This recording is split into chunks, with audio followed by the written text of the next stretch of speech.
Hello বন্ধুরা, কেমন আছো তোমরা? আজকে আর একটা নতুন রেসিপি নিয়ে চলে এসেছি। তার জন্য আমি আলু ভাজবো। কড়াইয়ে তেল গরম করে আলু দিয়ে দিলাম, লবণ হলুদ দিয়ে দিচ্ছি। এখন আলুটা ভেজে নেব। আলু ভাজা হয়েছে, এখন আলু ভাজা তুলে নিচ্ছি।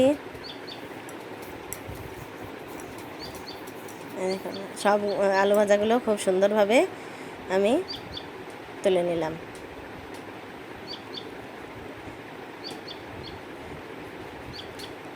এখন পটলগুলো দিয়ে দিচ্ছি। পটলটা আজকে আমি লম্বা লম্বা করে চিকন করে কেটে নিয়েছি। পটলে লবণ হলুদ দিয়ে দিলাম খুব সুন্দরভাবে। এখন পটলটাও আমি ভেজে নেব। খুব ভালোভাবে মিশিয়ে নিয়েছি। এখন ঢাকা দিয়ে রাখবো। পটলটা একটু ঢেকে ভাজলে খুব সুন্দর নরম হয়। ঢাকাটা উঠিয়ে নিলাম, আর একটু ভাজতে থাকবো।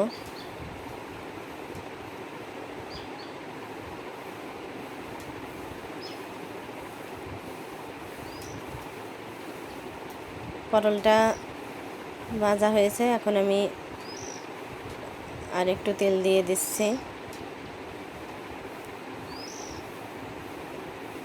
আর একটু ভেজে নেব।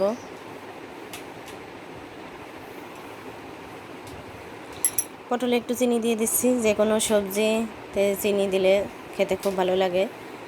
তো পটলটা ভাজা হয়েছে, এখন আমি পটলগুলো তুলে নেব। কড়াইয়ে আরও কিছুটা তেল দিলাম। এখন সাদা জিরা ফোড়নে দিচ্ছি। চেরা কাঁচামরিচ দিয়ে দিলাম। নারকেল কোড়া দিয়ে দিচ্ছি।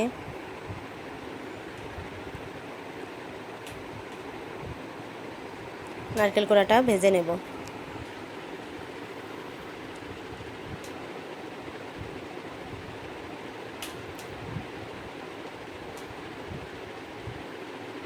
নারকেল কোড়াটা ভাজা হয়েছে, এখন আমি সবজিগুলো দিয়ে দেব।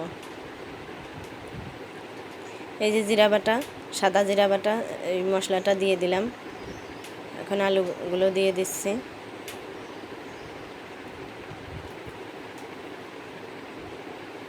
পটলও এখন একসঙ্গে দিয়ে দেব। আলু পটল মশলার সাথে খুব ভালোভাবে মিশিয়ে নেব।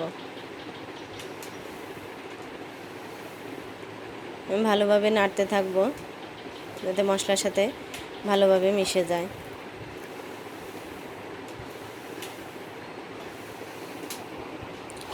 বন্ধুরা, গরমের উপাদে একটি রেসিপি তোমাদের সঙ্গে শেয়ার করলাম।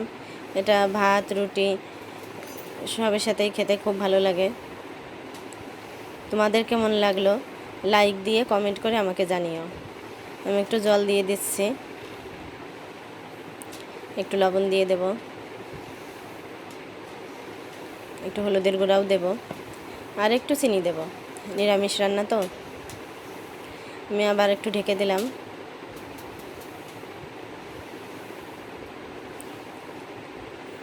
সবগুলো আবার একসাথে মিশিয়ে নেব।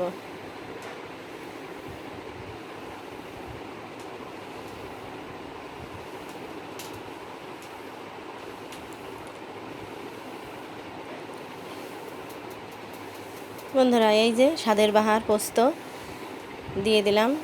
এই পোস্ত যে কোনো রান্নার স্বাদ অতুলনীয় করে তোলে। তোমরা এইভাবে এই পটল আলুর তরকারি তৈরি করো। এটা খেতে খুবই ভালো লাগে। দি ম্যাজিক্যাল চ্যানেলে তোমাদের সবাইকে আবারও স্বাগত। আমার তরকারিটা তৈরি হয়ে গেছে, এখন আমি তুলে নেব। আমার রান্নাগুলো ভালো লাগলে আমার চ্যানেল